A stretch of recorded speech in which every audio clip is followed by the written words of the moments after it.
ये वीडियो मैं इसलिए बना रहा हूँ क्योंकि मैं अपनी आगे की वीडियोस में जेएनवी का बहुत बार नाम लूँगा, तो इसलिए तुम्हें पहले पता होना चाहिए कि जेएनवी क्या है। और साथ ही मैं इस वीडियो में अपना जेएनवी का एक्सपीरियंस भी शेयर करूँगा। तो मैं शुरू करता हूँ। जेएनवी यानी जवाहर नवोदय विद्यालय, ये एक सिस्टम है हॉस्टल स्कूल्स का। जेएनवी 5th क्लास के टैलेंटेड बच्चों का शिकार करता है और 6th से लेकर 12th तक उन बच्चों को फ्री एजुकेशन और ज़रूरत की सारी चीज़ें बिना किसी फीस के देता है। I was awarded with this opportunity. Hostel में रहना, खाना, पढ़ाई, sports, music, art, school uniform, sports item, stationery item, तेल, साबुन, ब्रश, गद्दे, तकिए, जो कुछ भी चाहिए होता है वो सब कुछ बच्चों को दिया जाता है बिना किसी फीस के।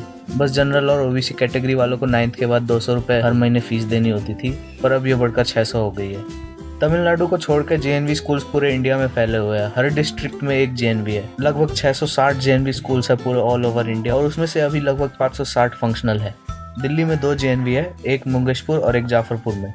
हर स्कूल में बॉयज़ और girls hostel, mess, academic block, teachers और स्टाफ क्वार्टर्स, प्लेग्राउंड्स और राजीव गांधी स्मृति वन होते हैं। एकेडमिक ब्लॉक में लाइब्रेरी, लेबोरेटरी वगैरह सब कुछ होता है। जेएनवी की एकेडमिक परफॉर्मेंस भी हर साल टॉप पर रहती है। ये स्कूल सीबीएसई का पैटर्न फॉलो करते हैं। इसमें एडमिशन के लिए जेएनवी एसटी का एग्ज़ाम पास करना होता है, जो कि 5th में होता है।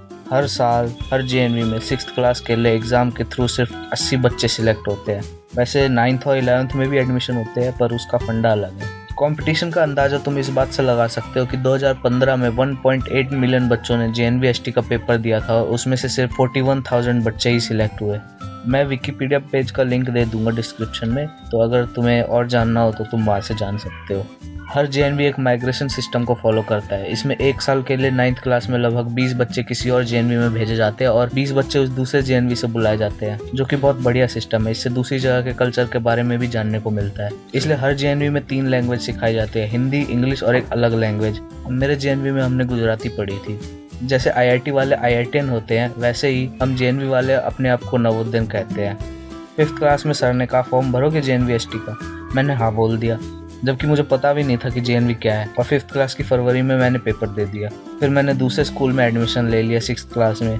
उसकी 2 महीने की छुट्टियों में मुझे पता चला कि मैं पास हुआ हूँ जेएनवी एसटी में, और फिर जुलाई में एडमिशन शुरू हुआ। तब शायद मैं 11 साल का था। तब मुझे कुछ पता नहीं था कि कैसे रहूँगा जेएनवी में, पेरेंट्स से दूर, यहाँ के दोस्तों से दूर। पर हमारी 5th क्लास से 3 बच्चों का सिलेक्शन हुआ था, तो इसलिए शायद मैंने सोचा कि रह लूँगा वहाँ।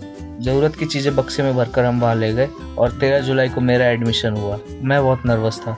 हम 3 दोस्तों में से एक को शिवालिक हाउस मिला था, दूसरे को अरावली, और मुझे उदयगिरी मिलने वाला था, पर पेरेंट्स ने बात करके मेरा भी अरावली में करवा दिया। अंदर से अच्छा नहीं लग रहा था कि पेरेंट्स छोड़ के जाएंगे, पर उस टाइम कुछ बोला नहीं पेरेंट्स को। वैसे अगर बस से जाए तो 1.5 घंटे लगते हैं जेएनवी से हमारे घर, तो हम कभी भी लीव लेके जा सकते थे।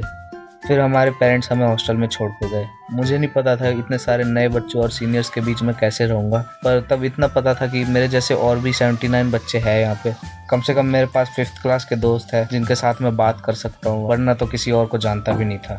वो दिन शायद 24 घंटे की बजाय 50 घंटे का था। मुझे घर जाने का मन था। बाद में बहुत रोना धोना हुआ घर की याद में। शुरू में थोड़ी दिक्कतें हुई, पर धीरे धीरे मैं एडजस्ट हो गया। पेरेंट्स की तरह देखभाल करने वाले टीचर्स जेएनवी के अलावा और कहाँ मिलेंगे। मैंने नए भाई जैसे दोस्त बनाए। सीनियर्स भी उस टाइम ठीक ही थे।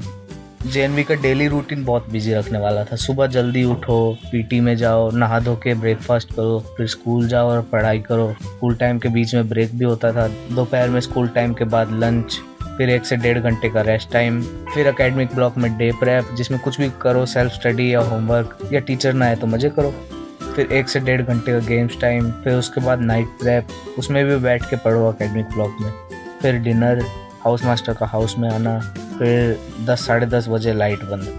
पापा या मम्मी हर महीने में 2-3 बार संडे को आ जाते थे मिलने के, पर मैं हमेशा कोशिश करता था कि मुझे लीव मिल जाए और मैं घर पे रह के आऊँ कुछ दिन। दिवाली और सर्दियों की छुट्टियां भी मिलती थी, और गर्मियों में तो 2 महीने की छुट्टियां मिलती थी। मैं फिर भी कोशिश करता था कि मुझे लीव मिल जाए।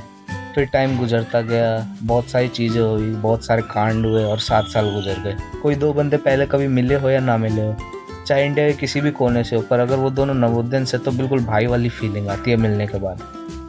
जेएनवी को ज्वाइन करना और छोड़कर जाना दोनों बहुत पेनफुल था। हम जेएनवी जाते टाइम भी रोए और वहाँ से आते टाइम भी रोए थे।